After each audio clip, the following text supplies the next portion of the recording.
Bonjour Nathalie Saint-Cric. Bonjour. Merci d'être avec nous. On vous connaît bien comme journaliste spécialiste de la politique sur France Télévisions, mais on vous reçoit aujourd'hui surtout pour parler de ce livre.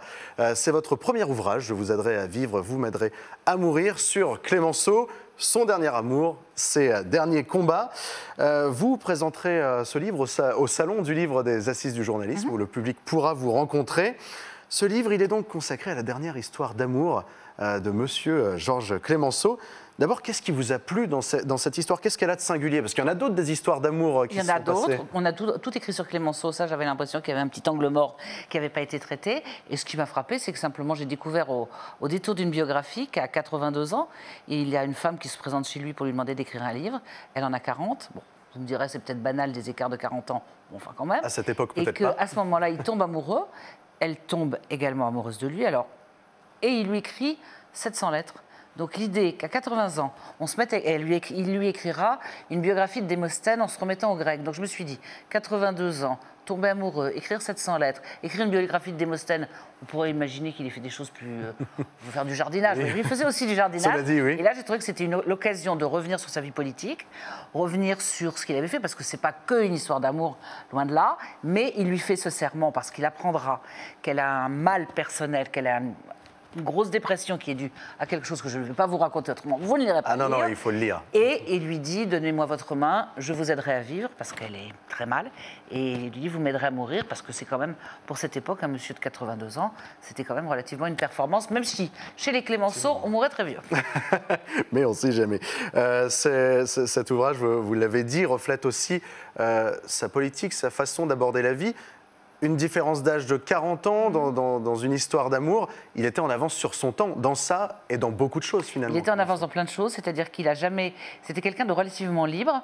Il était contre l'esclavage à une époque où ce n'était pas exactement le sujet. C'est ça. Il a eu des affrontements très connus avec Jules Ferry à propos de la colonisation. C'est-à-dire qu'il considérait, comme il avait beaucoup voyagé, qu'il n'y avait pas de raison de dire qu'on était forcément une civilisation supérieure par rapport aux civilisations asiatiques. Donc régulièrement, il expliquait ça en disant ça commence par des missionnaires, ça finit par des militaires et c'est pas ça qui est souhaitable. Il a été Dreyfusard, pas tout de suite, mais c'est lui qui a publié et qui a édité le fameux J'accuse d'Émile Zola. C'est lui qui a trouvé le titre, d'ailleurs, J'accuse. Il avait un certain nombre de combats, il était contre la peine de mort. En gros, c'était quelqu'un d'assez original et qui n'était pas dans l'air du temps, ce qui d'ailleurs lui a valu de se faire blackbouler à la présidence de la République, parce qu'en plus, comme il était infernal, odieux, et qu'il ne résistait pas à dire des vacheries, en gros, il a réussi à liguer à peu près tout le monde contre lui, mais c'est pas grave, il disait « je ne résiste jamais à un bon mot », et notamment des bons mots à l'Assemblée nationale. Voilà. Aujourd'hui, avec les réseaux sociaux, il aurait tenu 3 jours. C'est certain. Mais justement, je vous propose, on parlait de ce caractère-là, il avait un caractère bien trempé. Associated Press a mis la main sur une archive que vous connaissez sans doute. C'est la première fois qu'on a pu entendre sa voix, et vous allez le voir, c'est pas quelqu'un qui se laissait embêter.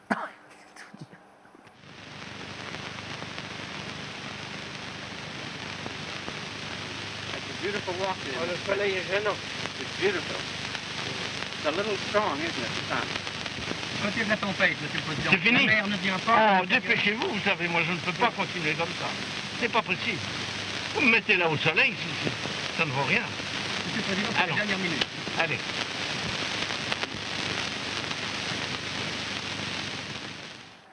Bon, voilà, un sacré caractère. Je pense qu'il était absolument infernal, capable d'écrire donc les lettres, parce que moi, je les ai lues, les lettres qu'il lui envoyait à Marguerite, qui sont des lettres d'une originalité incroyable. C'est-à-dire qu'il ne lui dit pas je vous attends avec impatience, vous êtes le soleil de ma vie, ou des platitudes de ce genre.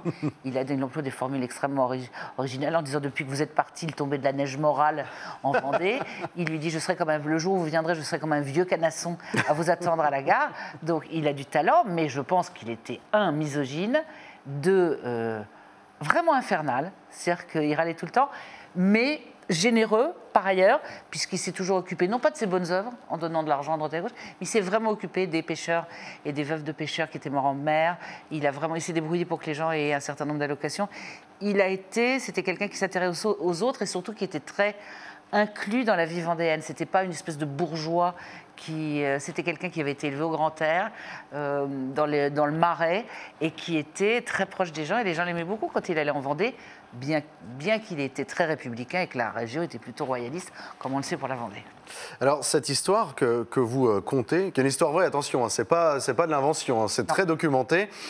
Cette histoire, elle paraît un peu surprenante, cet aspect amoureux transi quand on sait qu'il a été marié, qu'il ne s'est pas bien comporté. Ça, vous êtes bien conservateur. Non, mais c'est pas ce que je voulais dire, qu'il a été marié et qu'il ne s'est pas bien comporté avec sa compagne. Il était misogyne, c'est-à-dire qu'il avait le droit de courir les jupons. En gros, il avait une femme, il lui avait fait des enfants. Elle était cloîtrée en Vendée avec sa belle-mère, son beau-père et les sœurs de Clémenceau, ce qui ne devait pas être forcément la chose la plus drôle. Lui, il vivait sa vie, il sortait à la Comédie Française, à l'Opéra. Il avait le sang chaud. D'ailleurs, il raconte qu'il a eu son premier baiser à l'âge de 7 ans avec une jeune fille de 18 ans. Ça ne lui avait posé manifestement aucun problème. Et il a continué. Après, il y a eu le parcours classique, la prof de piano qui était une amie de sa mère. Enfin, bon, et ses nombreuses conquêtes. On lui prêtait 600 maîtresses. Bon, il n'a peut-être pas eu autant. Il disait peut-être que vous en rajoutez, mais il était très content. Et surtout, il avait l'impression que ça le maintenait en vie. C'est-à-dire qu'il a dit, il avait fait une confidence à Cécile Sorel en disant j'ai été amoureux tous les jours, j'ai toujours été amoureux dans toute ma vie. Voilà. Ça l'a maintenu en vie, ces histoires, notamment avec Marguerite. Je ne sais pas si c'est ça ou si c'est le reste, mais en tout cas, c'était quelqu'un qui était passionné, qui n'était pas tiède. Alors après, quelle était la nature de leur relation, je ne sais pas. Et où avez-vous trouvé ces lettres? Elles avaient été publiées? Alors les lettres de Georges à Marguerite ont été publiées, parce que Marguerite les avait toutes gardées. Elle voulait les faire éditer, parce qu'elle disait c'est mon plus beau trésor. Donc la famille de Marguerite s'est chargée de les faire éditer en 70 chez Gallimard. Donc vous avez un recueil de 700 lettres. Mais en revanche, Marguerite avait demandé à Clémenceau de brûler les lettres qu'elle lui écrivait, parce que c'était quand même une femme, accessoirement mariée. Ouais. Et je pense qu'à l'époque, si on les avait trouvées. Donc on n'a qu'un côté. On a le côté Clémenceau, et j'ai dû, à partir de ce que racontait Clémenceau, imaginer la correspondance en retour. C'est-à-dire quand il l'engueulait parce qu'en gros, elle lui disait je fais des confitures, alors qu'il voulait qu'elle écrive un livre et qu'il trouvait qu'elle était trop popote et trop femme au foyer. Et j'ai inventé un journal intime où elle se plaint de temps en temps en disant il m'a rudoyé, parce qu'il était très rude avec elle. Hein. Il lui disait si Shakespeare avait eu la même vie que vous, il n'aurait jamais écrit Hamlet. Genre réveillez-vous. C'est agréable. Voilà. Mais elle l'a supporté et elle l'a aimé et il lui a redonné le goût de la vie. Donc voilà. Ça a donné une belle histoire. Merci beaucoup, Nathalie Sincry. C'est moi qui vous remercie. On vous retrouve aux Assises, alors en débat, en signature. Quand est-ce qu'on vous retrouve? Samedi, non, demain. Attendez, je suis complètement abrutie. Demain, vous débattez, demain, vous assistez. Alors samedi, c'est le Premier ministre ou vendredi, donc je mélange un peu les trucs. Demain, aux Assises, et samedi après-midi, à la boîte à livres, je crois. Boîte à livres pour le Salon du Livre, pour vous, chers téléspectateurs, dédicacer cet ouvrage. Merci, et il y a le Nathalie. petit poche qui... Oui, exactement, il est sorti le mois dernier. Exactement, on a les deux. La grande période version d'inflation, 7,50, c'est mieux. Exactement, 7,50 en poche, 19 € avec cette édition-là, aux éditions de l'Observatoire. Vous trouverez forcément votre bonheur. Et rendez-vous donc ce samedi à la boîte à livres. Merci beaucoup. C'est moi qui vous remercie. Nathalie Sincry.